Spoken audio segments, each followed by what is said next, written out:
നമ്മളിനി ഈ surface chemistry എന്ന് പറയുന്ന ചാപ്റ്ററിലെ രണ്ടാമത്തെ പ്രധാനപ്പെട്ട ടോപ്പിക്കിലേക്ക് കിടക്കുകയാണ്. നമ്മൾ പറഞ്ഞു ഈ ചാപ്റ്റർ നമ്മൾ 3 പ്രധാനപ്പെട്ട ടോപ്പിക്കിലായിട്ടാണ് ഡിസ്കസ് ചെയ്യുന്നത്. അതിലെ ഫസ്റ്റ് ടോപ്പിക്കായ അഡ്സോർപ്ഷൻ കഴിഞ്ഞു. ഇനി നമ്മുടെ സെക്കൻഡ് ടോപ്പിക്കാണ് കറ്റാലിസിസ്. ഒരു കാറ്റലിസ്റ്റ് എന്താണെന്നും അതുപോലെ എങ്ങനെയാണ് ഒരു കാറ്റലിസ്റ്റ് റേറ്റ് ഓഫ് റിയാക്ഷനെ എഫക്റ്റ് ചെയ്യണമെന്നുള്ള കാര്യങ്ങളൊക്കെ നമ്മൾ കഴിഞ്ഞ ക്ലാസ്സിൽ ഡിസ്കസ് ചെയ്തതാണ് അല്ലേ. എങ്കിലും ആ ഡെഫിനേഷൻ ഒന്ന് വെറുതെ പറയാം. കാറ്റലിസ്റ്റ് എന്ന് പറഞ്ഞാൽ it is A substance which alter the rate of a reaction without it self undergoing any permanent chemical change.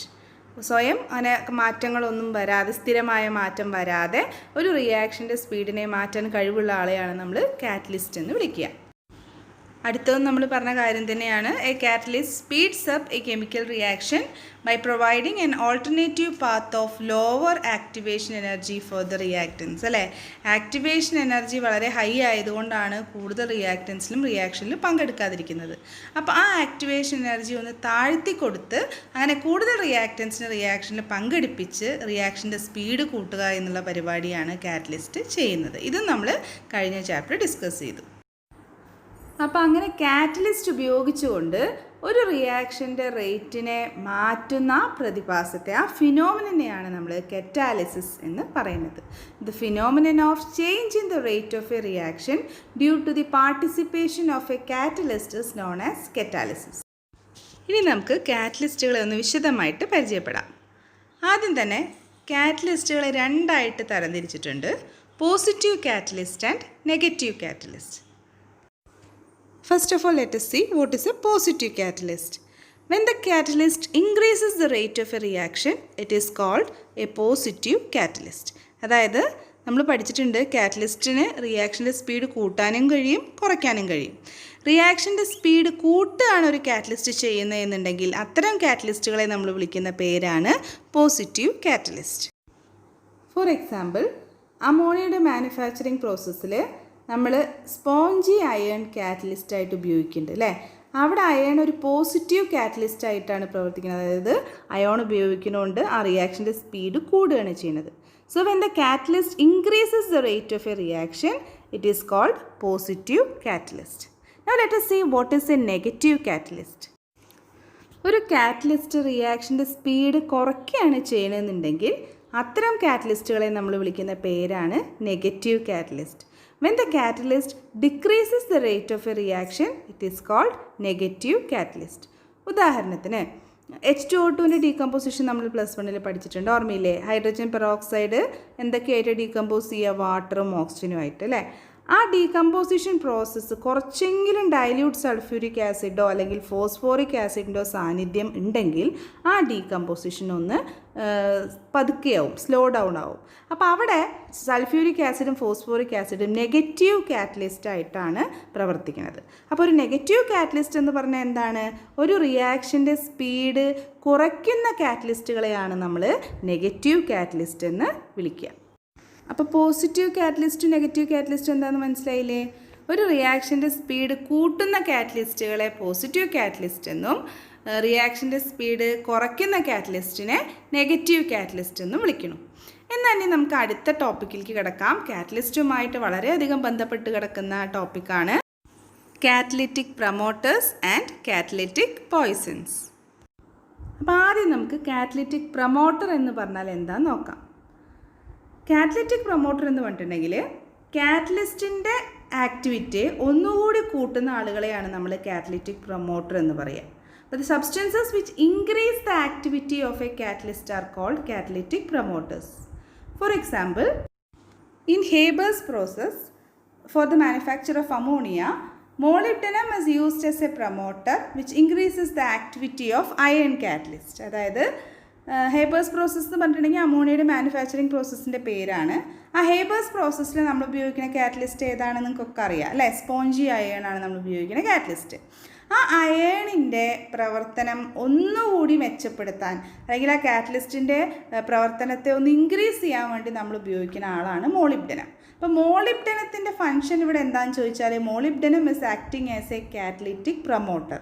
അപ്പോൾ ഒരു കാറ്റലിറ്റിക് പ്രൊമോട്ടറായ മോളിബ്ഡൻ ഇവിടെ എന്താ ചെയ്യണത്?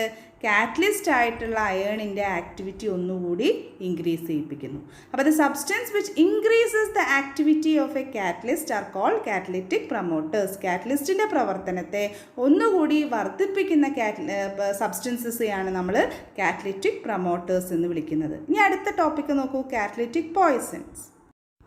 നമ്മളിപ്പോൾ പറഞ്ഞ കാറ്റലിറ്റിക് പ്രൊമോട്ടേഴ്സിൻ്റെ നേരെ ഓപ്പോസിറ്റ് സ്വഭാവമാണ് catalytic പോയ്സൺസിന്.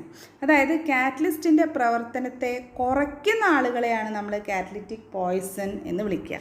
The substances which decrease the activity of a catalyst are called catalytic poison. For example, platinum എന്ന് പറയുന്ന കാറ്റലിസ്റ്റിൻ്റെ പ്രവർത്തനത്തെ കുറയ്ക്കാൻ കഴിവുള്ള ആളാണ് ആർസനിക്. അപ്പോൾ നമ്മൾ സൾഫ്യൂരിക് ആസിഡിൻ്റെയൊക്കെ മാനുഫാക്ചറിൽ നമ്മൾ പ്ലാറ്റിനം കാറ്റലിസ്റ്റായിട്ട് യൂസ് ചെയ്യാറുണ്ട്. അപ്പോൾ അതിൽ ആർസനിക്കിൻ്റെ ഒരു തരിയെങ്കിലും പെട്ടുപോയാൽ ആ പ്ലാറ്റിനത്തിൻ്റെ പ്രവർത്തനം കുറഞ്ഞു പോകും. അപ്പോൾ ഇവിടെ ആർസനിക് ഒരു കാറ്റലിറ്റിക് പോയ്സൺ ആയിട്ടാണ് പ്രവർത്തിക്കുന്നത്. കാരണം പ്ലാറ്റിനത്തിൻ്റെ പ്രവർത്തനത്തെ അത് കുറയ്ക്കുന്നു. So the substance which decreases the activity of a catalyst are called catalytic poisons. അപ്പോൾ കാറ്റലിറ്റിക് പ്രൊമോട്ടർ എന്താണ്, കാറ്റലിറ്റിക് പോയ്സൺ എന്താണെന്ന് മനസ്സിലായല്ലോ അല്ലേ? എന്നാണ് നമുക്ക് അടുത്തത് കറ്റാലിസിസിൻ്റെ ക്ലാസിഫിക്കേഷൻ ഒന്ന് നോക്കാം. Catalysis may be divided into two, homogeneous catalysis and heterogeneous catalysis. അപ്പോൾ ഈ ഹോമോ എന്ന് പറഞ്ഞ വാക്കിൻ്റെ അർത്ഥം എന്താണ്? സെയിം. ഹെട്രോ എന്ന് പറഞ്ഞാൽ ഡിഫറെൻറ്റ്. അപ്പോൾ ഹോമോജീനിയസ് കറ്റാലിസിസ് എന്ന് പറഞ്ഞിട്ടുണ്ടെങ്കിൽ നമ്മൾ എടുക്കുന്ന റിയാക്ഷനിലെ കാറ്റലിസ്റ്റും റിയാക്റ്റൻസും ഒരേ ഫേസിൽ, ഒരേ അവസ്ഥയിൽ, അതായത് കാറ്റലിസ്റ്റും റിയാക്റ്റൻസും സോളിഡ് ആവുക, അല്ലെങ്കിൽ രണ്ടും ലിക്വിഡ് ആവുക, അല്ലെങ്കിൽ രണ്ടും ഗേഷ്യസ് സ്റ്റേറ്റിലാവുക. അങ്ങനെയുള്ള കറ്റാലിസിസിനെയാണ് നമ്മൾ ഹോമോജീനിയസ് കറ്റാലിസിസ് എന്ന് പറയുന്നത്. എക്സാമ്പിൾസ് നോക്കൂ ഹോമോജീനിയസ് കറ്റാലിസിസിന്. ഫസ്റ്റ് എക്സാമ്പിൾ നോക്കൂ, അവിടെ തന്നിരിക്കുന്നത് oxidation of SO2 to SO3 in presence of nitric oxide as catalyst ആണ്.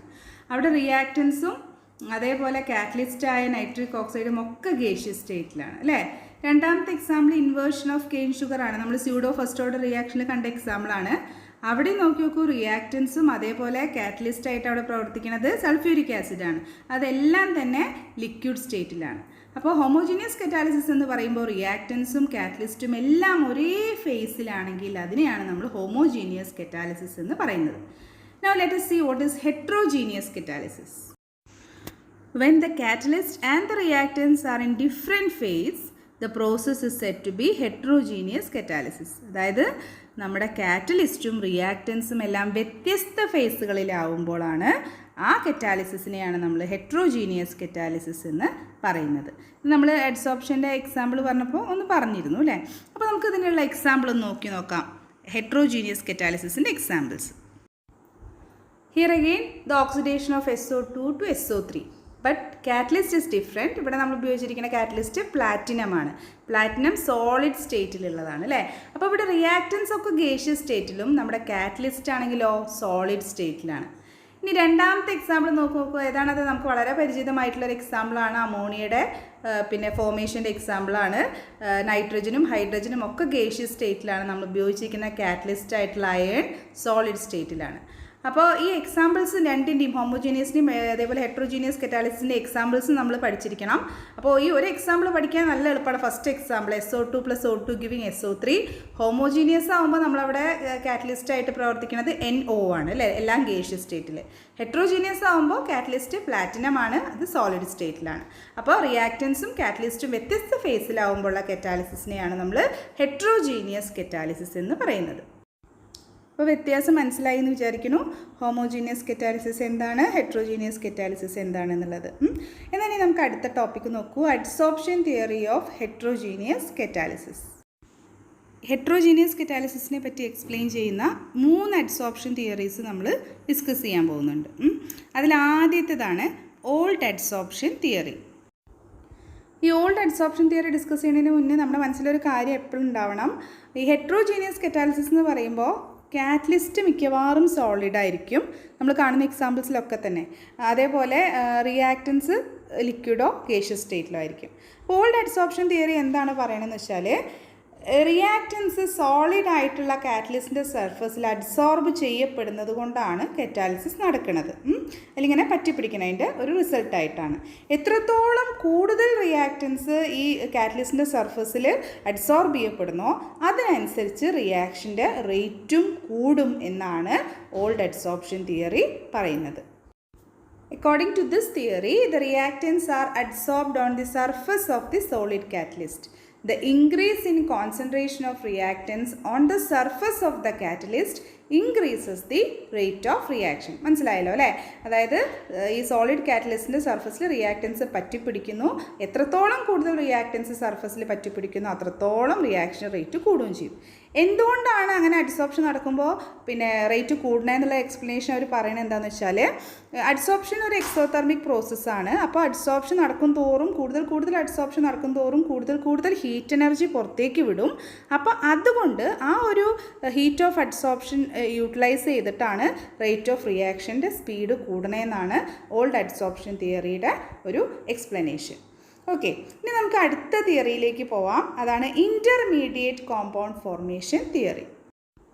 ഈ ഇൻ്റർമീഡിയറ്റ് കോമ്പൗണ്ട് ഫോർമേഷൻ തിയറി എന്താ പറയണമെന്ന് വെച്ചാൽ, കാറ്റലിസ്റ്റ് ആദ്യം ഒരു റിയാക്റ്റൻറ്റുമായിട്ട് ചേർന്നിട്ട് ഒരു അൺസ്റ്റേബിൾ ആയിട്ടുള്ള ഇൻ്റർമീഡിയറ്റ് ഉണ്ടാക്കും. ഇൻ്റർമീഡിയറ്റ് എന്ന് പറയുമ്പോൾ നമ്മൾ റിയാക്റ്റിൻ്റെയും പ്രോഡക്റ്റിൻ്റെയും ഇടയിൽ ഉണ്ടാവുന്ന ഒരു കോമ്പൗണ്ട്, അങ്ങനെ ഒരു ഇൻ്റർമീഡിയറ്റ് കോംപ്ലക്സ് ഉണ്ടാക്കും.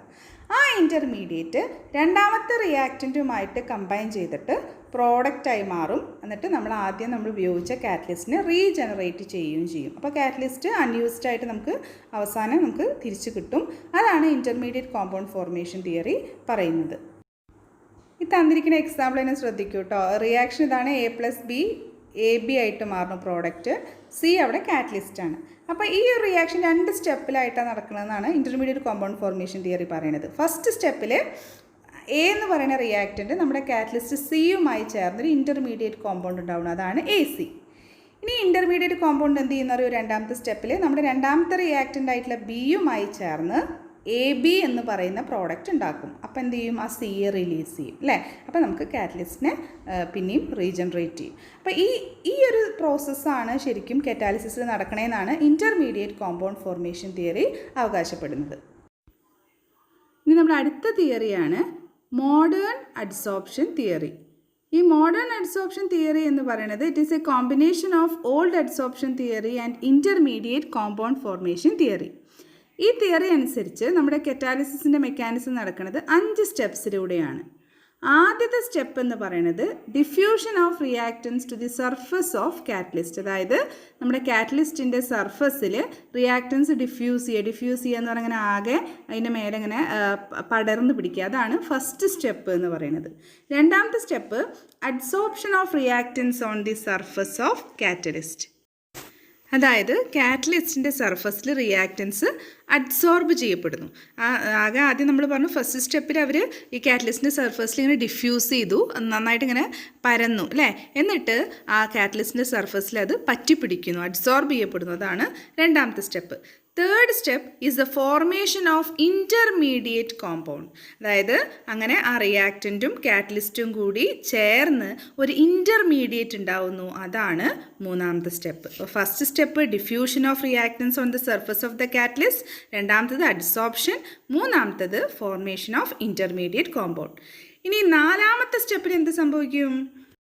ഈ ഇൻ്റർമീഡിയറ്റ് കോമ്പൗണ്ട് ഡീകമ്പോസ് ചെയ്യും. ഡീകമ്പോസ് ചെയ്തിട്ട് എന്തൊക്കെയായി മാറുന്നറിയോ? പ്രോഡക്ട്സ് ഉണ്ടാവും. അതിനോടൊപ്പം തന്നെ നമ്മൾ ആദ്യം എടുത്ത കാറ്റലിസ്റ്റ് ഉണ്ടല്ലോ അത് തിരിച്ച് റീജനറേറ്റ് ചെയ്യും. അപ്പോൾ ആ സർഫസിൽ ഇനിയും നമുക്ക് അഡ്സോർപ്ഷനൊക്കെ നടത്താം, കറ്റാലിസിസ് നടത്താൻ വേണ്ടിയിട്ട് ആ കാറ്റലിസ്റ്റിൻ്റെ സർഫസ് ഫ്രീ ആവും. അതാണ് നാലാമത്തെ step, decomposition of intermediate to form products and the catalytic surface become free. അതാണ് നാലാമത്തെ സ്റ്റെപ്പ്. ഈ fifth step diffusion of products away from the surface of the catalyst. അതായത് ആ ഉണ്ടായ പ്രോഡക്റ്റ് ആ സർഫസ് കാറ്റലിസ്റ്റിൻ്റെ സർഫസിൽ നിന്ന് പുറത്തേക്ക് മാറും. അതാണ് അഞ്ചാമത്തെ സ്റ്റെപ്പ് എന്ന് പറയുന്നത്. ഇപ്പോൾ മോഡേൺ അഡ്സോർപ്ഷൻ തിയറിക്ക് പ്രധാനമായിട്ടും 5 സ്റ്റെപ്പുകളാണുള്ളത്. ഏതൊക്കെയാണ്? ഒന്നാമത്തെ step diffusion of reactance on the surface of the catalyst. Second one adsorption of the reactant molecules on the surface of the catalyst. Third one is the formation of intermediate compound. രണ്ടുപേരും കൂടി ചേർന്നൊരു intermediate compound ഉണ്ടാക്കും.